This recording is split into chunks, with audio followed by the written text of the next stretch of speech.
بسم اللہ الرحمن الرحیم۔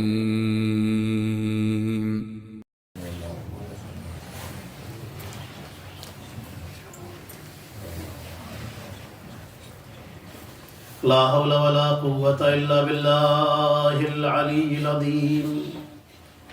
أعوذ بالله من الشيطان اللعين الرجيم. بسم الله الرحمن الرحيم. الحمد لله رب العالمين. حسبنا الله ونعم الوكيل. نعم المولى ونعم النصير. والصلاة والسلام والتحية والإكرام على أشرف الأنبياء والمرسلين سيدنا ومولانا حبيب إله العالمين أبي القاسم محمد. اللهم صل على محمد وآل محمد. الصلاة والسلام والتحية والإكرام على أهل بيته الطيبين الطاهرين المعصومين المظلومين سيما بقية الله في الأرضين روحي وأرواح العالمين لتراب مقدمه الفداء. اللهم عجل لوليك الفرج ولعنة الله على أعدائهم وعلى أعداء ولايتهم أجمعين. الحمد لله كفى وسلام على عباده الذين اصطفى وعلى أهل بيته الطيبين الطاهرين الشرفاء. الحمد لله الذي لم يتخذ ولدا ولم يكن له شريك في الملك ولم يكن له ولي من الذل وكبره تكبيرا وداعيا إلى الله بإذنه سراجا منيرا.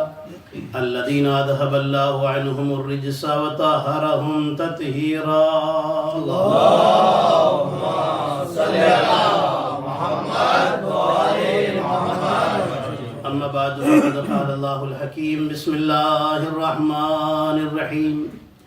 وجعلناهم أئمة يهدون بأمرنا وأوحينا إليهم فعل الخيرات وإقام الصلاة وإيتاء الزكاة وكانوا لنا عابدين. صلوات اللهم صل على محمد وآل محمد. الحمدللہ بفضل الہی و بتصدق محمد و آل محمد علیہ السلام. ہادی اور ہدایت کے عنوان پر یہ ہماری اور آپ کی چوتھی گفتگو ہے. قرآن مجید کی آیہ وافی ہدایہ جس میں خداوند قدوس کا ارشاد گرامی ہے، جنہیں ہم نے امام بنایا ہے، وہ ہمارے حکم سے یہدون بامرنا، ہمارے حکم سے ہدایت کرتے ہیں. وَأَوْحَيْنَا إِلَيْهِمْ فِعْلَ الْخَيْرَاتِ، ہم نے ان پر اچھے کاموں کی وحی نازل کی ہے. وَإِقَامَ الصَّلَاةِ، اور انہیں نماز قائم کرنے کا حکم دیا ہے. وَإِيتَاءَ الزَّكَاةِ، زکوٰۃ ادا کرنے کا حکم دیا ہے. وَكَانُوا لَنَا عَابِدِينَ، اور وہ ہمارے عبادت گزار تھے. ہادی ہدایت کرنے والا جب اس دنیا میں ہدایت شروع کرتا ہے تو پہلے اپنی زبان سے شروع کرتا ہے. جب نہ مانے تو پھر معجزہ دکھاتا ہے. توجہ رکھیے گا، تقریر یہیں سے شروع ہو رہی ہے. پہلے اپنی زبان سے تبلیغ کرتا ہے، جب نہ مانے تو پھر معجزہ دکھاتا ہے. معجزہ اس لیے دکھاتا ہے تاکہ جو بات کہی ہے اس میں مضبوطی آئے، تاکہ جو ماننے والے نہیں ہیں اب وہ بھی مان لیں. توجہ رکھیے گا، اس لیے معجزہ دکھایا جاتا ہے. اللہ کی طرف سے آنے والے ہادیوں کا طریقہ یہی ہے، پہلے زبان سے کہو، نہ مانے تو معجزے دکھاؤ. توجہ رکھیے گا، دو چیزیں ہوتی ہیں، ایک ہوتی ہے عادت اور ایک ہوتا ہے معجزہ. پوری توجہ، عادت اور معجزہ. عادت ہے زبان سے کہنا کہ اللہ کو مان لو، نہ مانے تو پھر معجزہ. عادت وہ چیز کہ جو ایک نارمل اور ایک عام چیز ہوتی ہے. معجزہ وہ جسے دوسرا کرنے سے عاجز ہو. توجہ رکھیے گا، جسے دوسرا نہ کر سکتا ہو اسی کو معجزہ کہا جاتا ہے. جو طاقت اللہ اپنے خاص بندوں کو دے اسی کو معجزہ کہا جاتا ہے. اب میں جملہ کہہ دوں، سورج کی عادت ہے صبح نکلنا اور رات میں ڈوب جانا. چاند کی عادت ہے خود سے چھوٹا اور بڑا ہوتا رہنا. فرشتوں کی عادت ہے جنت میں رہنا، پوری توجہ رکھیے گا. ستارے کی عادت ہے آسمان پر رہنا. انسان کی عادت ہے کہ گھر میں دروازے سے داخل ہونا. پوری توجہ رکھیے گا، مجلس تو شروع ہو چکی ہے عزیزان محترم. سورج کی عادت ہے صبح نکلنا اور شام کو ڈوب جانا. اب اگر کوئی ڈوبے ہوئے سورج کو پلٹا دے تو یہ معجزہ ہے. چاند کی عادت ہے خود سے چھوٹا بڑا ہوتے رہنا. اگر کوئی انگلی کے اشارے سے چاند کو ٹکڑے کر دے تو یہ معجزہ ہے. توجہ آپ کی. فرشتے کی عادت ہے آسمان پہ جنت میں رہنا. اگر جنت کے لباس لے کر کے آ جائے تو یہ ہے معجزہ. تو یہ ہے معجزہ، یہ ہے معجزہ. عزیزان محترم، انسان کی عادت ہے گھر میں دروازے سے داخل ہونا، لیکن گھر کی دیوار توڑ کر 13 رجب کو اندر بلا لیا جائے، یہ ہے معجزہ.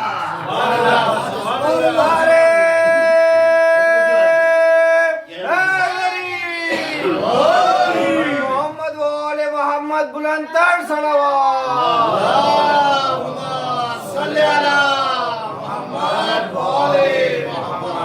ویسے میری مجلسوں میں عام طور پر ابھی تک جہاں بھی گیا ہوں پڑھنے الحمدللہ لوگ باہر تو نہیں کھڑے ہوتے، لیکن اب پتہ نہیں کچھ مجبوری ہوگی، ہو سکتا ہے جو کچھ باہر ہوں اگر کسی بچے کو بھیج کے انہیں بھی بلا لیا جائے تو وہ بھی شاید سیکیورٹی پرپس سے آگا. بسم اللہ. بر محمد و آل محمد بلندتر صلوات.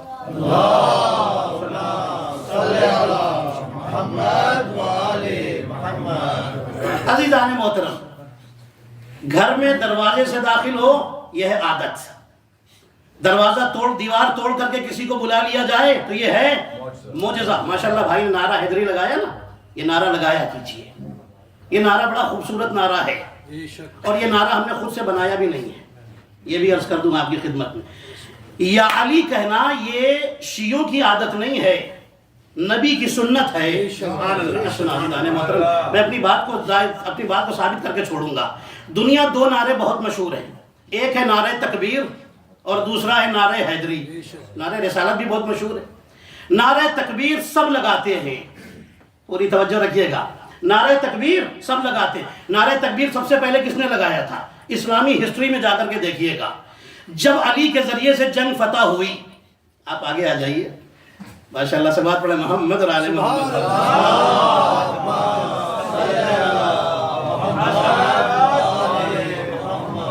جب اسلام کی جنگ فتح ہوئی سب سے پہلے تکبیر کا نعرہ اللہ اکبر علی نے لگایا تھا. پوری توجہ، بہت خاص بات کہنے جا رہا ہوں. سب سے پہلے تکبیر کا نعرہ علی نے لگایا تھا، اللہ اکبر. جب جنگ فتح ہوئی علی نے نعرہ لگایا اللہ اکبر. پوری کائنات لگا رہی ہے کہ نہیں؟ کیا اہل سنت، کیا اہل شیعہ، کیا بریلوی، کیا دیوبندی، ہر ایک نعرہ تکبیر لگا رہا ہے. نعرہ تکبیر اللہ اکبر. اور یا علی کب کہا گیا؟ جب نبی نے جنگ خیبر میں علی کو بلایا، ناد علی پڑھ کر کے بلایا تو کیا کہا؟ یا علی، یا علی، یا علی. پوری توجہ رکھیے گا. تو یا علی کہنا یہ نبی کا نعرہ ہے، اللہ اکبر کہنا یہ علی کا نعرہ ہے. تو سوال تو یہی ہے عزیزان محترم کہ جو علی نے نعرہ لگایا اسے تو سب لگا رہے ہیں، جو نبی نے لگایا اسے صرف ہماری قوم لگا رہی ہے. اسے ہمارے نبی نے لگایا،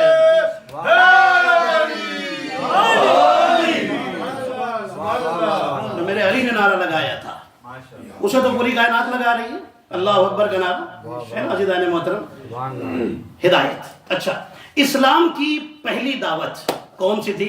ذوالعشیرہ. ٹھیک ہے نا؟ ہوا کیا تھا؟ پوری توجہ رکھیے گا، ماشاءاللہ پوری طرح تیار ہے. ذوالعشیرہ میں ہوا کیا تھا؟ ذوالعشیرہ میں انشاءاللہ وقت کا احساس تو نہیں ہونے دوں گا انشاءاللہ. ذوالعشیرہ میں اللہ کا حکم آیا، وانذر عشیرتک الاقربین. میرے نبی جو اپنے قریبی رشتہ دار ہیں ان کو ڈرائیے. یہی تو آیا تھا نا حکم، آیت کا ترجمہ تو یہی ہے. نبی نے کیا کیا؟ علی کو ایک ایک کے دروازے پر بھیجا، رشتہ داروں کے بلاؤ. کہاں دعوت اسلام دی جا رہی ہے؟ ابو طالب کے گھر میں. کھانے کا انتظام ابو طالب کے گھر میں. رسول تبلیغ کرنے جا رہے ہیں، پہلی تبلیغ ابو طالب کے گھر میں. اسلام کی دعوت دینے جا رہے ہیں، پہلی دعوت ابو طالب کے گھر میں. میں نے کہا میرے اللہ یہ تو مکہ ہے، یہاں تو تیرا بھی گھر موجود ہے. اسلام کی دعوت دینے کے لیے کیا کسی مسلمان کا گھر نہیں ملا تھا؟ کیا کسی مسلمان کا گھر نہیں ملا تھا؟ ٹھیک ہے مسلمان نہ صحیح، خود تیرا گھر بھی تو موجود تھا، خانہ کعبہ تو موجود تھا، وہاں لوگوں کو بلا کر کے رسول دعوت دے دیتے، اور رسول کوئی کام اپنی مرضی سے تو کرتے نہیں، جو کام کرتے ہیں اللہ کے حکم سے کرتے ہیں۔ تو مطلب ابو طالب کے گھر میں اگر رسول سب کو جمع کر کے دعوت اسلام دینے جا رہے ہیں تو یہ اللہ کا حکم ہے، اسی لیے تو یہ کام کرنے جا رہے ہیں۔ ابو طالب کا اصل نام کیا ہے؟ عمران، یہی تو ہے نا عزیزان محترم، ابو طالب کا اصلی نام ہے عمران۔ میں نے کہا مسلمانوں سے کہ اللہ نے اپنے نبی کو کیوں نہیں حکم دیا کہ کعبے میں سب کو جمع کرے اور اسلام کی دعوت دے؟ مسلمان نے کہا اس لیے کہ کعبے میں بت رکھے تھے، کعبے میں کافروں نے بت رکھ دیے تھے، مشرکوں نے بت رکھ دیے تھے، اس لیے وہاں کیسے دعوت دیتے؟ میں نے کہا تو تم نے بھی اتنا تو مان لیا نا کہ رحمان کے گھر میں بت موجود تھے، عمران کے گھر میں بت موجود نہیں تھے۔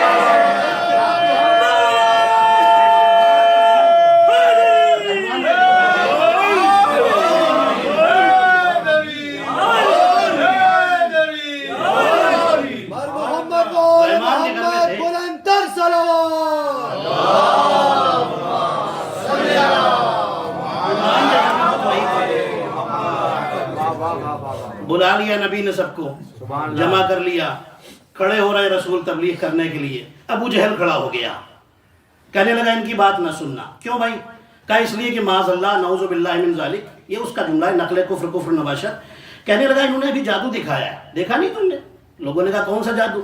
کہا تھوڑا سا کھانا تھا، انہوں نے اتنا کر دیا کہ 40 آدمیوں نے کھا لیا۔ ہوا کیا تھا؟ جب کھانا بن رہا تھا نا تو ہمارے نبی نے تھوڑا سا لعاب دہن لگا دیا تھا، اس سے اتنی برکت ہوئی کہ عرب کے 40 لوگ، جملہ کہہ دوں اور آسان کر دوں، عرب کے بدو کھا کے نکل گئے، سب کے پیٹ بھر گئے۔ کسی نے یہ نہیں کہا کہ ہم نے آدھے پیٹ کھانا کھایا ہے، بھر پیٹ کھانا سب کو مل گیا۔ کہنے لگا یہ جادو تھا۔ ابو جہل نے لوگوں سے کہا، لوگ بہک گئے، اٹھ کر کے نکلنے لگے، نبی کو چھوڑ دیا۔ ٹھیک ہے، دوسرے دن پھر اللہ کا حکم آیا بلاؤ لوگوں کو، پھر یہی ہوا، پھر ابو جہل اٹھ کر کھڑا ہو گیا، پوری توجہ رکھیے گا، سب کو پھر بہکا دیا، سب پھر نکل گئے۔ تیسرا دن ہوا، کھانا سب نے کھایا، بیٹھے، اب رسول ادھر بیٹھے ہیں، ان کے پہلو میں ابو طالب بیٹھے ہوئے ہیں۔ جیسے ہی ہمارے نبی کھڑے ہوئے، ادھر سے ابو جہل اٹھا، بہکانا چاہا، فوراً ابو طالب اٹھے اور ایک جملہ کہا، اسکت یا اعور، اے احمق تو بیٹھ جا، اے احمق تو خاموش ہو کر کے بیٹھ جا۔ یہ کس سے کہا؟ ابو جہل سے۔ اور پھر نبی کی طرف دیکھ کر کہا، قم یا سیدی و مولائی و بلغ امر ربک، اے میرے سید، اے میرے مولا۔ آپ اٹھ کر کھڑے ہوئے اور اپنے رب کا پیغام دنیا تک پہنچا دیں۔ تو ابو طالب وہ ہے جو جہالت کو بٹھاتا ہے، رسالت کو اٹھاتا ہے، جہالت کو بٹھاتا ہے، رسالت کو اٹھاتا ہے۔ عزیزان محترم، ابو طالب نے کیا کیا؟ ابو طالب نے رسول کو سید بھی کہا، مولا بھی کہا، اٹھایا بھی، پیغام الہی پہنچوایا بھی۔ میرے اللہ، ابو طالب کا تو احسان ہو گیا، تیرے نبی کو کافروں کے سامنے مولا کہا ہے، اللہ نے کہا احسان کا بدلہ ضرور اتاروں گا۔ آج ابو طالب نے میرے محمد کو کافروں کے مجمع کے سامنے مولا کہا ہے، اس وقت تک محمد کو واپس اپنے پاس نہیں بلاؤں گا جب تک مسلمانوں کے مجمع میں ابو طالب کے بیٹے کو ہاتھوں پر اٹھا کر من کنت مولا نہ کہہ دے۔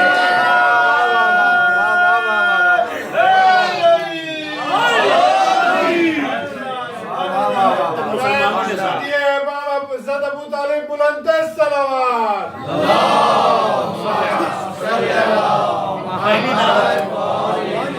اسلام کی، اچھا چلیے، یہ تو اسلام کی ہمارے نبی کے زمانے کی پہلی دعوت ہے نا۔ آپ کو اور پیچھے ایک اور دعوت دکھاتا ہوں، دعوت اسلام۔ حضرت نوح علیہ السلام کا نام تو آپ نے سنا، کون نہیں جانتا، اولو العزم پیغمبر میں ہے نا۔ حضرت نوح علیہ السلام جب تبلیغ کے لیے نکلتے تھے، اب سنیے گا کچھ باتیں ایسی میں انشاءاللہ آپ کی خدمت میں رکھوں گا، شاید ہمارے نوجوان بھائیوں کے لیے نہیں ہو۔ کچھ واقعات ہیں نبی نوح علیہ السلام کی زندگی کے، مختصر طور پر۔ نبی نوح علیہ السلام جب نکلتے تھے، کفر کا ماحول، پتھر مار رہے ہیں لوگ، نبی نوح تھکتے نہیں تھے، رکتے نہیں تھے۔ قولوا لا الہ الا اللہ، قولوا لا الہ الا اللہ، کہو لا الہ الا اللہ، چھوڑو ان بتوں کو، آؤ اللہ کے سامنے، آؤ اللہ کی بارگاہ میں، کرو اپنے رب کا سجدہ۔ لوگ پتھر اٹھا کے مارنا شروع کر دیتے تھے۔ روایتوں میں لکھا ہے نبی نوح اتنے زخمی ہوتے تھے، یہ تو آپ نے سنا ہے، مجھے ایک نتیجہ دے کر کے جلدی سے آگے بڑھنا ہے اور وہ روایت آپ کی خدمت میں پیش کرنا ہے، انشاءاللہ آپ کا جذبہ ایمانی بلندی پر جائے گا۔ جب شام کو اپنے گھر آتے تھے تو ابھی اتنی طاقت بدن میں نہیں رہتی تھی کہ گھر کے اندر داخل ہوں، دروازے پر گر جاتے تھے، اتنے زخموں سے چور چور لہو لہان حضرت نوح نبی، اللہ کا اتنا عظیم نبی ہے۔ روایتوں میں ہے کہ حضرت جبرائیل آتے تھے اور آ کر اپنے پروں کو زخموں پر لگاتے تھے، حضرت نوح کو شفا مل جاتی تھی۔ اب میں جلدی سے کہوں گا لیکن آپ آرام سے انشاءاللہ سنیے گا۔ نوح کو فرشتہ آ کر کے شفا دے رہا ہے، تو نوح وہ ہے کہ زخمی ہو جائے تو فرشتہ آ کر کے شفا دے دیتا ہے۔ پھر میں جملہ کہہ رہا ہوں، نوح وہ ہے زخمی ہو جائے تو فرشتہ آ کر کے شفا دیتا ہے۔ میرا حسین وہ ہے کہ فرشتہ زخمی ہو جائے تو جھولے کو چھو کر فطرس کو شفا مل رہی ہے۔ فرشتہ جہاں سے شفا لے، فرشتہ جہاں سے شفا لے اسے حسین کہا جاتا ہے۔ اچھا، یہ تو آپ سنتے رہتے ہیں، ایک جملہ اور سن لیجئے اسی میں اسی حوالے سے آپ کی خدمت میں عرض کر دوں۔ امام حسین کے جھولے کو چھو کر کے اسے شفا ملی تھی نا، حسین کو تو نہیں چھوا تھا نا، اہل معرفت بیٹھے ہوئے، حسین کو تو نہیں چھوا تھا نا، جھولے کو چھوا تھا نا، جھولے کو چھوا تھا نا۔ آج دنیا پوچھتی کربلا کیوں جاتے ہو، سبحان اللہ سبحان اللہ، حسین کی زری کے پاس کیوں جاتے ہو، پوری توجہ رکھیے گا، حسین کی قبر کے پاس کیوں جاتے ہو، کیوں جاتے ہو؟ ارے ہم تو زیارت کرنے جاتے ہیں نا، اب حسین کی مرضی جو چاہے وہ دے دے، ہم تو زیارت کے لیے جاتے ہیں نا، حسین کی مرضی، وہ تو کریم ہے نا، کریم ابن کریم ہے۔ عزیزان محترم، حسین جس جھولے میں 5 مہینہ 6 مہینہ 1 سال تک لیٹے، اس جھولے میں اتنا اثر آ گیا کہ فطرس چھوئے تو اسے شفا مل جاتی ہے۔ جس میں چند مہینے لیٹے، جب اس میں اتنا اثر ہے کہ بیمار کو شفا دے دیتا ہے، تو وہ حسین کی قبر جس میں 1400 سال سے حسین آرام کر رہے ہیں، اگر اس کے پاس جا کر کوئی شفا مانگے تو شفا کیوں نہیں ملے گی؟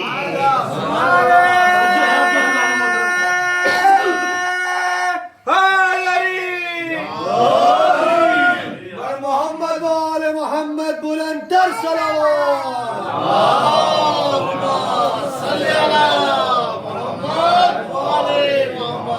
اب سنیے جو روایت میں آپ کو سنانے جا رہا ہوں، ماشاءاللہ آپ کو تیار کر لیا میں نے، اب یہ روایتیں سنا سکتا ہوں۔ حضرت نوح علیہ السلام تبلیغ کے لیے نکلتے تھے، سنیے گا پوری توجہ کے ساتھ۔ جب نکلتے تھے سڑکوں پر، شفا مل گئی، دوسرے دن پھر اپنا کام شروع، تبلیغ کا کام شروع، نکل پڑے۔ کہو لا الہ الا اللہ، چھوڑو بتوں کو، آؤ میرے رب کے سامنے، پڑھو میرے رب کا کلمہ، یہی تو کہا کرتے تھے۔ ایک عورت تھی جو اپنے دروازے پر کھڑی ہو کر کے روز سنتی تھی، سنیے گا پوری توجہ کے ساتھ، روز سنتی تھی۔ اس کا باپ کٹر کافر ہے اور جو بادشاہ ہے وہ بھی کافر ہے، سخت کافر ہے۔ یہ عورت ایک دن اپنے باپ کے سامنے کلمہ پڑھتی ہے، کلمہ سناتی ہے، باپ کو بڑا غصہ آتا ہے۔ باپ کہتا ہے کہ یہ تو نے کیا پڑھا؟ کہنے لگی نوح کے خدا کا کلمہ پڑھ لیا ہے اور نوح کی رسالت کو مان گئی ہوں۔ جیسے ہی اس نے سنا، پوری توجہ کے ساتھ سنیے گا، ناراض ہو گیا، کہنے لگا کہ اگر تو نے اپنا ایمان نہ بدلا اور واپس کفر کی طرف نہ آئی تو میں تجھے سزا دوں گا۔ کہنے لگی سزا قبول ہے لیکن ایمان چھوڑنا قبول نہیں ہے۔ توجہ رکھیے گا، ایمان نہیں چھوٹ سکتا۔ اس نے سزا دی، مارا پیٹا اپنی بیٹی کو، ساری سزائیں دی، تھک گیا، اس نے ایمان نہیں چھوڑا۔ کہنے لگی میں نوح کے خدا کو نہیں چھوڑوں گی، نوح کی رسالت کا اقرار کر چکی ہوں، اب انکار نہیں کروں گی۔ بار بار کہہ رہی ہے، روز مار کھاتی ہے، روز ظلم اٹھاتی ہے لیکن ایمان نہیں چھوڑتی۔ ایک دن حضرت نوح سے کہتی ہے کہ اے نوح، آپ کو پتا ہے میں آپ پر ایمان لائی ہوں۔ نبی نوح فرماتے ہیں کہ اللہ تجھے نجات عطا کرے گا۔ کہنے لگی میرا باپ بڑا ظالم ہے، میں ظلم سہ رہی ہوں لیکن کلمہ نہیں چھوڑوں گی، ایمان نہیں چھوڑوں گی۔ عزیزان محترم پوری توجہ، ایمان نہیں چھوڑوں گی، ایمان نہیں چھوڑوں گی۔ ایک دن اس کے باپ کو بڑا غصہ آیا، باپ نے بیٹی سے کہا بیٹی سن، بادشاہ کا میں وزیر ہوں، بادشاہ مجھے میری وزارت سے تو ہٹائے گا ہی اور مجھے قتل بھی کر دے گا، تجھے بھی مار دے گا، کیوں کلمہ پڑھ رہی ہے اللہ کا، کیوں نوح کی رسالت کو تسلیم کر رہی ہے؟ کہنے لگی کچھ بھی ہو جائے، چاہے کچھ بھی کر لے بادشاہ، لیکن میں کلمہ نہیں چھوڑوں گی۔ باپ نے بیٹی کا ہاتھ پکڑا، ظاہر سی بات ہے بادشاہ کا وزیر تھا تو ظاہر سی بات ہے دولت مند آدمی تھا، کوئی غریب آدمی تو تھا نہیں. بیٹی کا ہاتھ پکڑا، گھر سے کھینچتا ہوا نکلا، جنگل میں گیا، ایک اس نے مکان بنایا ہوا تھا، مکان میں لے جا کر کے ایک اندھیرے کمرے میں جس میں نہ کوئی کھڑکی تھی نہ روشن دان تھا، اس کھڑکی میں اس کمرے میں لے جا کر بند کیا، تالا لگایا اور کہنے لگا نہ تجھے کھانا ملے گا نہ پانی ملے گا، تو اسی میں مر جائے گی، میں تجھے باہر نہیں نکالوں گا، تو مر جائے گی. ابھی بھی وقت ہے، ابھی بھی وقت ہے کہ اللہ کو چھوڑ دے، نوح کو چھوڑ دے. کہنے لگی میں مر تو سکتی ہوں لیکن ایمان نہیں بیچ سکتی. توجہ رکھیے گا، ایمان نہیں چھوڑ سکتی. ٹھیک ہے، اس نے بند کیا اور چلا گیا. 6 مہینے کے بعد باپ آیا، کسی کام سے آیا، بیٹی کی خیریت لینے نہیں آیا. آپ حیران ہیں نا کہ کیا ایسا ظالم باپ بھی ہو سکتا ہے؟ ارے یہ تو ہزاروں سال پرانا قصہ سنا رہا ہوں. 1400 سال پہلے ایسے تھے جو بیٹی کو زندہ دفن کر دیا کرتے تھے. ہے توجہ آپ کی. 6 مہینے کے بعد اس کمرے میں آیا، اس گھر میں آیا. جیسے ہی کھولا، سوچ رہا ہے اندھیرے کمرے میں نہ کھانا پہنچا ہے نہ پانی پہنچا ہے، مر گئی ہوگی. جیسے ہی دروازہ کھولا ایک نور باہر نکلا، پوری توجہ، ایک روشنی باہر نکلی. اب یہ گھبرایا، کانپنے لگا، پوچھتا ہے کوئی ہے یہاں پر؟ بیٹی کی آواز آئی، بابا میں یہاں موجود ہوں. پوری توجہ جناب محترم، میں یہاں موجود ہوں، میں موجود ہوں. حیران، پوچھتا ہے تو زندہ ہے؟ تو کیسے زندہ ہے؟ کہنے لگی کہ تم بند کر کے چلے گئے تھے، اللہ نے یہاں روشنی پیدا کر دی. اللہ کا فرشتہ آتا تھا، مجھے کھانا بھی پہنچاتا تھا، پانی بھی پہنچاتا تھا. میں نے اللہ کا کام کیا، اللہ میرے کام کر رہا تھا. اللہ اکبر، اللہ میرے کام کر رہا تھا. میں اللہ پر ایمان لائی ہوں، اللہ میرے کام کر رہا تھا. جیسے ہی باپ نے سنا، بیٹی کے سامنے بیٹھ گیا اور بیٹھ کر کہتا بیٹی مجھے معاف کر دے، بیٹی واپس گھر چل. اب میں بھی نوح کے خدا پر ایمان لے آیا، میں بھی نوح پر ایمان لے آیا. پوری توجہ رکھیے گا، میں بھی نوح پر ایمان لے آیا، مسلمان بن گیا، نوح کے مذہب میں شامل ہو گیا، لے کر کے بیٹی کو آیا. عزیزان محترم، روایتیں بتاتی ہیں اللہ کا حکم آیا، اے نوح اس عورت سے تم شادی کرو گے. اس کا نام تھا امورہ.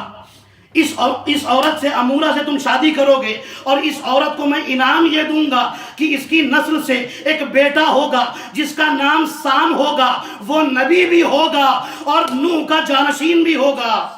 اللہ اکبر. یہ امورہ جس سے نبی نوح کی شادی ہوئی، اللہ نے اس کو انعام یہ دیا کہ اس کی اولاد سے ایک معصوم بیٹا پیدا کر دیا. نہیں ابھی بھی نہیں آیا جی دانے محترم، معصوم بیٹا پیدا کر دیا. تو میں کہنا یہ چاہتا ہوں جو اپنے ایمان کو بچا لے، جب اس عورت کو اللہ انعام میں ایک معصوم بیٹا دیتا ہے تو وہ ابو طالب جو محمد جیسے ایمان لانے والے، اسلام لانے والے، قرآن لانے والے محمد کو بچا لے، اگر اس کی نسل سے 12 معصوم بیٹے دے دے. صلوات پڑھے محمد اور آل محمد پر.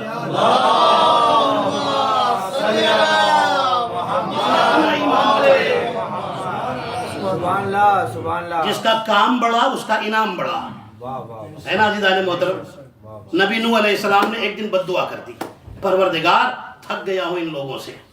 رب، قرآن کی آیت سنا رہا ہوں، لا تذر علی الارض من الکافرین دیارا. یہ دعا جب بد دعا یہ کی ہے نا قوم کے لیے نبی نوح نے، روایتیں بتاتی ہیں دوپہر کا وقت تھا. ہاں دوپہر کا وقت تھا. نبی نوح نے ہاتھ اٹھا کر بد دعا کی تھی، پروردگار اس کافر، اس زمین پر ایک کافر کو بھی زندہ نہ چھوڑنا. پوری توجہ، اس زمین پر. اب جو میں بڑا لطیف نقطہ آپ کے حوالے کرنے جا رہا ہوں، بڑی نازک بات ہے جو آپ کے حوالے کر رہا ہوں. نبی نوح نے دیکھ لیا تھا کہ اب ان کی نسل میں کوئی بھی مسلمان پیدا ہونے والا نہیں ہے. کہاں ہے عزیزان محترم؟ نبی کی نگاہیں قیامت تک جاتی ہیں بھائی، ہے نا. دن کی روشنی میں دوپہر کے وقت بد دعا کر رہے ہیں، میرے اللہ ایک بھی کافر کو زمین پر زندہ. بھائی میرے ساتھ بولتے رہیے گا، میں مدرسے کا ٹیچر ہوں کیا، تو میرے ساتھ جب بولتا ہے کوئی تو پھر میں زیادہ مجھے حوصلہ ملتا ہے اور میں آگے بڑھتا ہوں. رب لا تذر علی الارض من الکافرین دیارا. میرے اللہ زمین پر ایک بھی کافر کو زندہ نہ چھوڑنا. مطلب کیا ہے؟ کافروں کی نسلیں چیک کر چکے ہیں، اب کوئی بھی ان میں مسلمان پیدا ہونے والا نہیں ہے. جنگ صفین ہو رہی ہے، لیلۃ الحریر ہے، اندھیری ترین رات ہے، علی کی تلوار چل رہی ہے، ایک طرف مالک اشتر کی تلوار چل رہی ہے.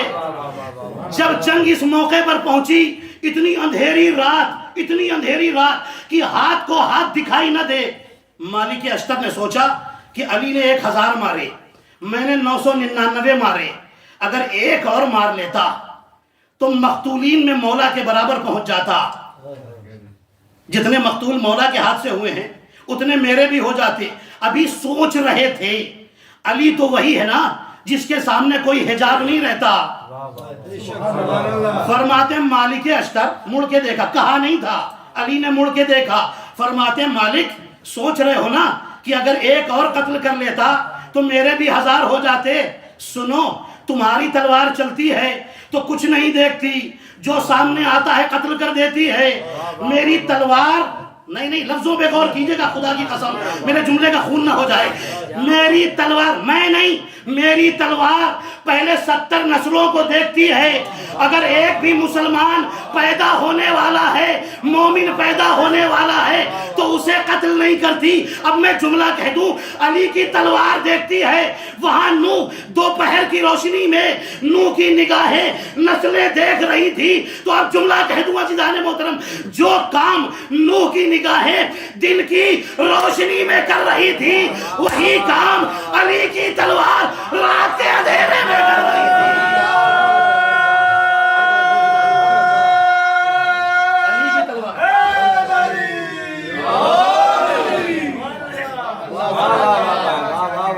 کام علی کی تلوار رات کے اندھیرے میں کر رہی، نسلیں دیکھ رہی ہے۔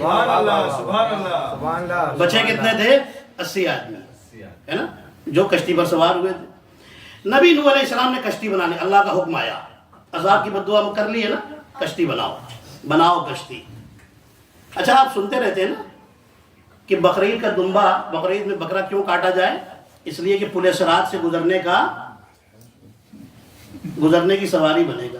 سنتے ہیں نا آپ،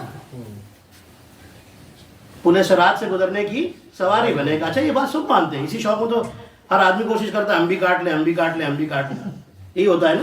اب سنیے عزیزان محترم، نبی نوح کشتی بناتے ہیں، رات میں تیار کرتے ہیں، صبح اٹھ کے دیکھتے ہیں سارے پٹرے جتنے بھی ہیں، لکڑیاں ہیں، سب الٹی پڑی ہوئی ہیں، اکھڑی پڑی ہوئی ہیں۔ حضرت جبرائیل آ گئے اور 5 تختیاں لے کر کے آئے۔ اللہ اکبر۔ ایک پر محمد لکھا ہے، ایک پر علی لکھا ہے، ایک پر حسن لکھا ہے، ایک پر حسین، پنجتن کے نام لکھے ہیں نا، انہیں سب سے آگے لگا دو۔ حکم ہوا نوح کو، اب یہ کشتی بگڑے گی نہیں، توجہ رکھیے گا عزیزان محترم۔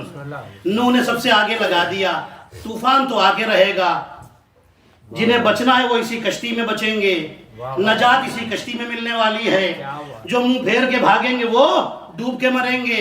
تو کشتی نجات بن رہی ہے، پنجتن کا نام آگے ہے، پنجتن اس کشتی کو بچانے والے ہیں، نوح نہیں، پنجتن بچانے والے ہیں۔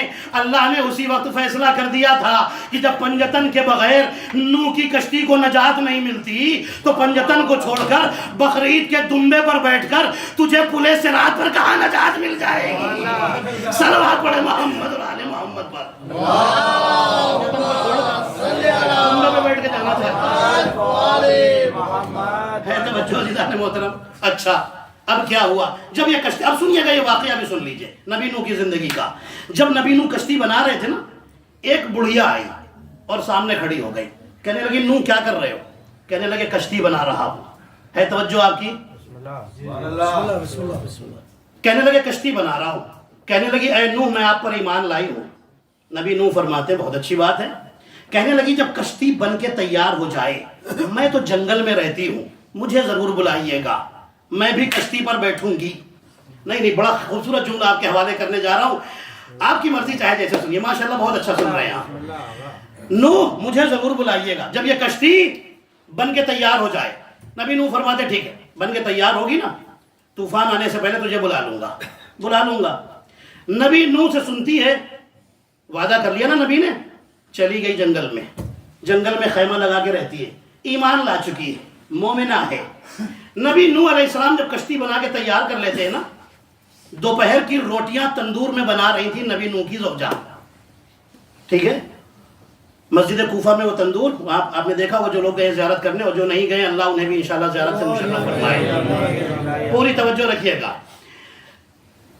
وہیں سے پانی نکلنا شروع ہوا تھا. پھر بارش آسمان سے شروع ہوئی تھی. زمین سے پانی، آسمان سے پانی. یہی تو تھا نا طوفان نوح میں. پوری توجہ رکھیے گا، جملہ کہنے جا رہا ہوں. کہنے لگی، اب پھر دوسرے دن پھر آ کر کھڑی ہو گئی. نوح کشتی بن گئی؟ فرماتے ہیں ابھی نہیں بنی، جاؤ جب بن جائے گی تمہیں بلا لوں گا. چلی گئی. اب عذاب کا دن آ گیا. اسی تندور سے پانی نکلنا شروع ہوا. پوری توجہ رکھیے گا. 2 یا 3 دن کنٹینیو آئی تھی یہ عورت اور آ کر پوچھ کر گئی تھی جب کشتی بن جائے مجھے ضرور بلائیے گا. نوح نے وعدہ کیا تھا تجھے بلاؤں گا، تو بچ جائے گی. گھبراتی کیوں ہے؟ پوری توجہ رکھیے گا. تو گھبراتی کیوں ہے؟ تو بچ جائے گی. پانی نکلنا شروع ہوا. نبی نوح علیہ السلام کو اللہ کا حکم آیا. چاروں طرف پانی پانی، اتنی تیزی سے پانی پھیلا.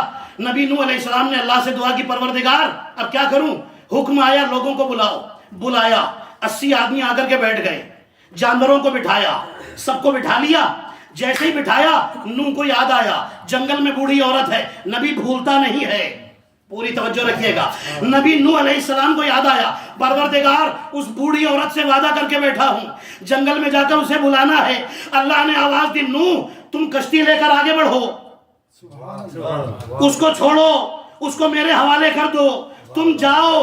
نہیں کہا ہے عزیزان محترم، یہ 14 کے ماننے والے بیٹھے ہوئے ہیں نا، مجھے جملہ کہنا ہے عزیزان محترم، تم کشتی لے کر جاؤ.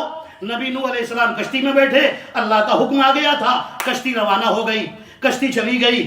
40 دن یا 6 مہینے تک یہ کشتی چکر لگاتی ہوئی واپس آئی. پوری توجہ رکھیے گا. کشتی واپس آئی. لوگ کشتی سے نیچے اترے. کیا ہوا تھا؟ پانی سوکھ گیا، کشتی رک گئی. پوری ڈیٹیل میں چھوڑ رہا ہوں، صرف مجھے خاص باتیں آپ کے حوالے کرنی. سارے لوگ کشتی سے اترے، اپنے اپنے کام پر لگ گئے. نبی نوح نے کیا کام سلیکٹ کیا؟ کون سا پیشہ اپنے لیے چنا؟ مٹی کے برتن بنانے کا. نبی نوح علیہ السلام ایک دن مٹی کے برتن بنا رہے ہیں. وہ بڑھیا آ کر پھر کھڑی ہو گئی. کہاں ہے عزیزان محترم؟ کہتی نوح کشتی بن گئی. نوح کشتی بن گئی. حضرت نوح فرماتے ہیں تجھے کیا ہوا ہے؟ تجھے پتا نہیں کیا سے کیا ہو گیا؟ کہنے لگی کہ نہیں کچھ نہیں پتا، میں تو کشتی کے انتظار میں ابھی تک بیٹھی ہوئی ہوں. کشتی بن جائے تو میں آؤں اور سوار ہو جاؤں اور آپ کے ساتھ سفر کروں. نبی نوح فرماتے ہیں اب کوئی کشتی وشتی کی ضرورت نہیں ہے، اس لیے کہ طوفان آ بھی گیا.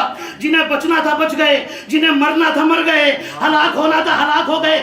جاؤ اب کوئی طوفان نہیں آئے گا. کہنے لگی بہت شکریہ. چلی گئی. جیسے ہی گئی نبی نوح اٹھ کر کھڑے ہوئے. میرے اللہ یہ ماجرا کیا ہے؟ میرے اللہ یہ ماجرا کیا ہے؟ اللہ نے فرمایا سنو. ابھی جب بڑھیا سے پوچھا نا کہ تجھے کچھ نہیں پتا کیا ہوا تھا، تو کہنے لگی بس ایک دن میرے خیمے کے سامنے تھوڑی سی بارش ہوئی تھی اور کچھ نہیں پتا. میرے خیمے کے سامنے تھوڑی سی، یہ کتاب میں یہ لکھا ہوا ہے، تھوڑی سی بارش ہوئی تھی، اس کے آگے کچھ نہیں ہوا. نبی نوح نے فرمایا جاؤ. نبی نوح علیہ السلام اٹھے. میرے اللہ یہ آخر ماجرا کیا ہے؟ یہ کیسے بچ گئی؟ سب تو ڈوب گئے تھے. تو نے کہا تھا کہ جو کشتی پر بیٹھے گا بس وہی بچے گا. یہ تو بیٹھی نہیں تو بچ کیسے گئی؟ اللہ کا حکم آیا، اے نوح تم نے وعدہ کیا تھا، تم معصوم ہو. جب معصوم کسی کو بچانے کا وعدہ کر لے تو وعدہ کرنا اس کا کام ہے، بچانا ہمارا کام ہے. تو اب جملہ کہہ دوں، جس عورت سے ایک معصوم نے بچانے کا وعدہ کیا، جب اسے کوئی طوفان مٹا نہیں سکتا، تو جس قوم سے ایک نہیں 14 معصوموں نے بچانے کا وعدہ کیا ہے، اسے کون مٹا سکتا ہے؟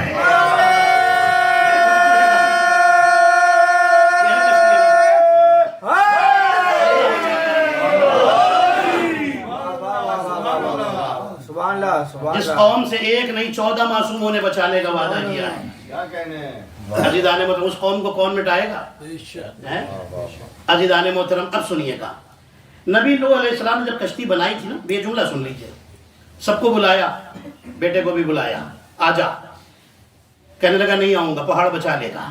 دوڑا پہاڑ کی طرف. جیسے ہی پانی آیا، مجھے نہیں پتا نبی کو چھوڑنے والے پہاڑوں کی طرف کیوں دوڑ دوڑ کر کے جاتے ہیں. کیا رکھا ہے پہاڑوں میں سمجھ میں نہیں آیا عزیزان محترم. اللہ نے اس پہاڑ کو بھی ڈبو دیا.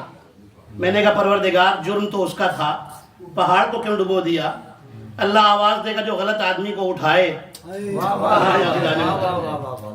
ہم اسے بھی ڈبو دیتے ہیں. تو جو غلط آدمی کو اٹھائے جب وہ نہیں بچتا تو جو غلط لوگوں کو دل میں بسائے ہے. توجہ محترم, پوری توجہ رکھیے گا.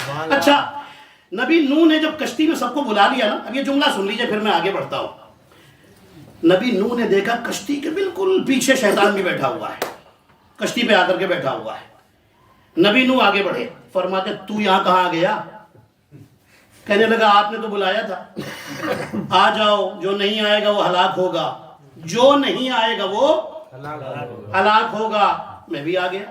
شیطان تھا, اتنا جانتا تھا جب نبی بلائے تو آیا جاتا ہے, بھاگا نہیں جاتا. میں آ کر کے بیٹھ گیا. اچھا, اب سوال, شیطان کیوں آ کر کے بیٹھا؟ جب شیطان کو خدا نے نکالا تھا تو شیطان نے کیا کہا تھا؟ میرے اللہ نکال تو رہا ہے, اتنے دن کی عبادت کا کیا ہوگا؟ اللہ نے پوچھا تھا کیا مانگتا ہے؟ کہنے لگا قیامت تک کی زندگی. نہیں, میں آپ کو کہاں لے کے جانا چاہتا ہوں عزیزان محترم, پوری توجہ رکھیے گا. جو پہنچ گئے ان پر میرا سلام ہو عزیزان محترم. اللہ نے کیا کہا تھا, کیا چاہیے؟ کہنے لگا قیامت تک کی زندگی. اللہ نے کہا میں نے تجھے دی. تو زندگی تو گرانٹڈ ہو چکی ہے, قیامت تک کی ہے. تو میں نے کہا شیطان تجھے کشتی میں آ کر کے بیٹھنے کی ضرورت کیا ہے؟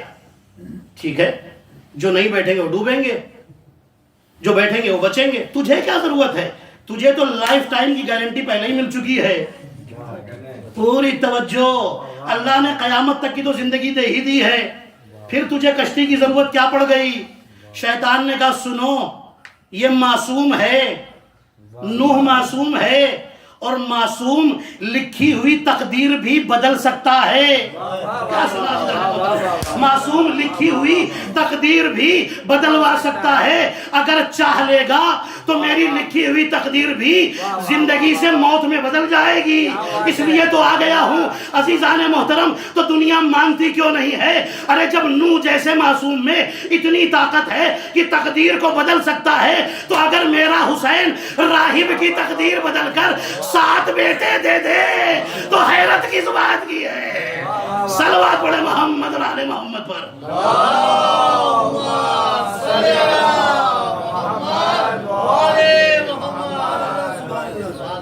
اب ہمارے نبی کا زمانہ ہے, لیکن وہاں سے میں سیدھے یہاں لے آیا آپ کو.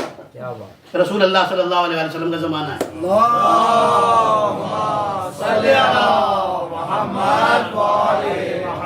حضور کا زمانہ ہے.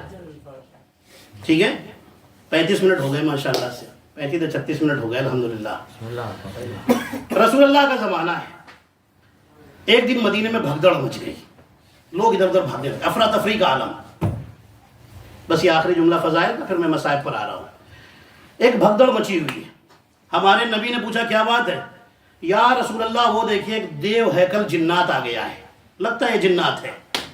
رسول فرماتے, جیسے رسول کی نظر پڑی فرماتے ہاں یہ جنات ہے, انسانی شکل میں آ رہا ہے, بڑا اونچا, ہاتھ بندھے ہوئے ہیں. توجہ, ہاتھ بندھے ہوئے ہیں. رسول اللہ نے فرمایا آنے دو. آیا, جب قریب آیا نا وہ جنات, بڑا اونچا, ہاتھ بندھے ہوئے ہیں. رسول فرماتے ہیں اس کے ہاتھ کھولو. ہاتھ کھولے گئے. رسول فرماتے ہیں کہ تیرے ہاتھ کس نے باندھے؟ کہنے لگا میں نبی نوح کے زمانے کا جنات ہوں. جب کشتی جا رہی تھی تو میں نے چاہا تھا کشتی کو پلٹ دوں, تو ایک جوان آیا تھا. اللہ اکبر, علی والے بیٹھے. ایک جوان آیا تھا, اس نے پکڑ کے میرے ہاتھ باندھ دیے تھے, جب سے آج تک بندھے ہوئے تھے. آپ نے کھلوایا ہے, شکریہ. توجہ ہے, آپ نے کھلوا دیا, شکریہ. ابھی وہ کہہ ہی رہا تھا, اتنی دیر میں مسجد میں امیر المومنین داخل ہوئے. جیسے ہی علی کو دیکھا کانپنے لگا, کہنے لگا یہی تو وہ جوان تھا. اللہ اکبر, آپ چاہے جیسے سنیے, اہل معرفت بیٹھے ہوئے ہیں.